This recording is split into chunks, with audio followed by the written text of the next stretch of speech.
สบายดีพ่อแม่พี่น้องป้องปายเบิดสุกคนเนาะ FC ทางช่องบ่ภูมิเนาะ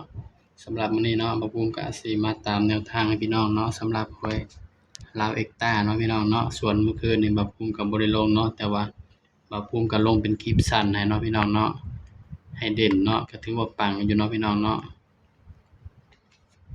ขากล้องบ่ดีพี่น้องจับหาหมุนองศามันก่อนเนาะพี่น้องฮะก็ถือว่าปังอยู่เนาะพี่น้องเนาะมันออกหยังมื้อนี้19072เนาะ19072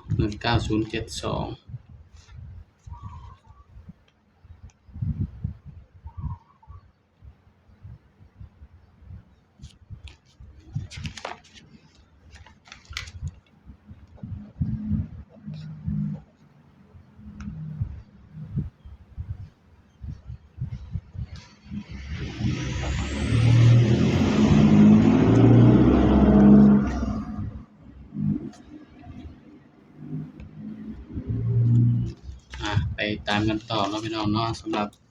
แนวทางเนาะหวยลาวเอ็กต้าเนาะพี่น้องเนาะไปตามกันต่อเลยพี่น้องของงวดวันที่19เนาะพี่น้องเนาะ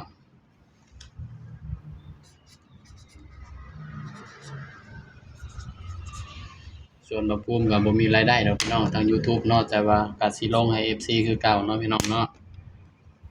บ่ภูมิบ่มีรายได้ดอกพี่น้องเพราะว่ามันกดสร้างรายได้มันบ่ได้เนาะพี่น้องเนาะ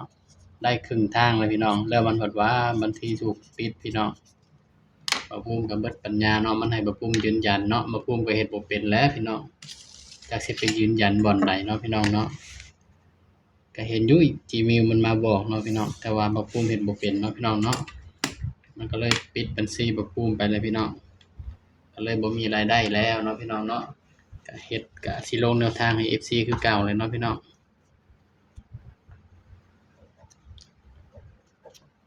บ่มีรายได้ก็บ่ภูมิก็สิลงแนวทางให้ FC คือเก่าเด้อพี่น้องเด้อสำหรับตัวเด่นเนาะสำหรับลาวเอ็กต้าเนาะพี่น้องเนาะสำหรับตัวเด่น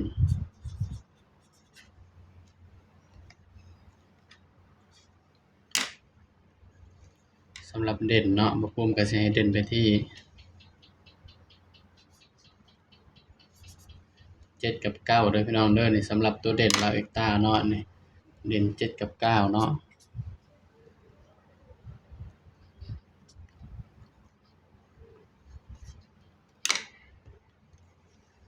7กับ9พี่น้องสำหรับตัวเด่นลาวเอ็กต้าเนาะพี่น้องเนาะนี่บาดนี้ก็มาจับคู่นำกันพี่น้องบ่ภูมิก็สิจับใส่กับตัวที่มันออกมื้อนี้ดีบ่พี่น้อง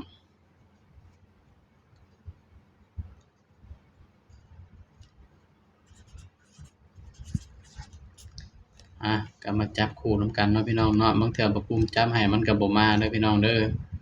สายรูดสายวิ่งก็ไปรูดไปวิ่งเอาเด้อพี่น้อง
พี่น้องกลับมาจับคู่นำมาภูมิแล้วเนาะพี่น้องเนาะ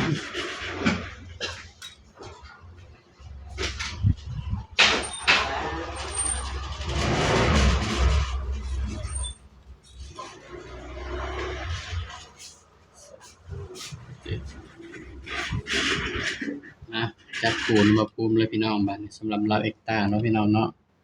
ก็สิมีอยู่เด้อพี่น้อง72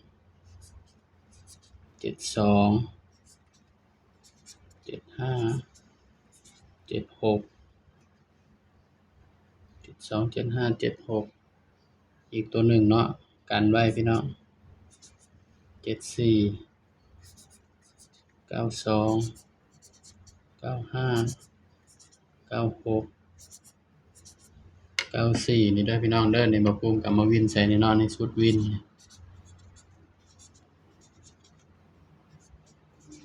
เพราะว่าชุดวินก็คือ2576เนาะพี่น้องเนาะนี่ สำหรับเด่นเนาะภูมิก็ให้เด่นไปที่9เด้อพี่น้องให้เด่นไปที่9เด้อพี่น้องเด้อชุด3ตัวมิดเดียวเนาะพี่น้องเนาะ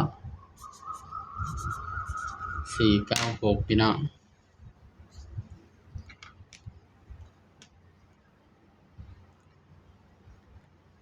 นี่เนาะนี่นี่ก็เป็นเพียงแนวทางเนาะพี่น้องเนาะระวังนำเด้อพี่น้อง9กับ6ตัวเดียวกันเนาะนี่สำหรับคลิปนี้เนาะบ่ภูมิก็ฝากพี่น้องกดไลค์กดแชร์กดติดตามบ่ภูมิ Official นี่เด้อพี่น้องเด้อถึงบ่ภูมิสิบ่มีรายได้เนาะบ่ภูมิก็สิลงให้ FC คือเก่าเนาะสบายดีครับ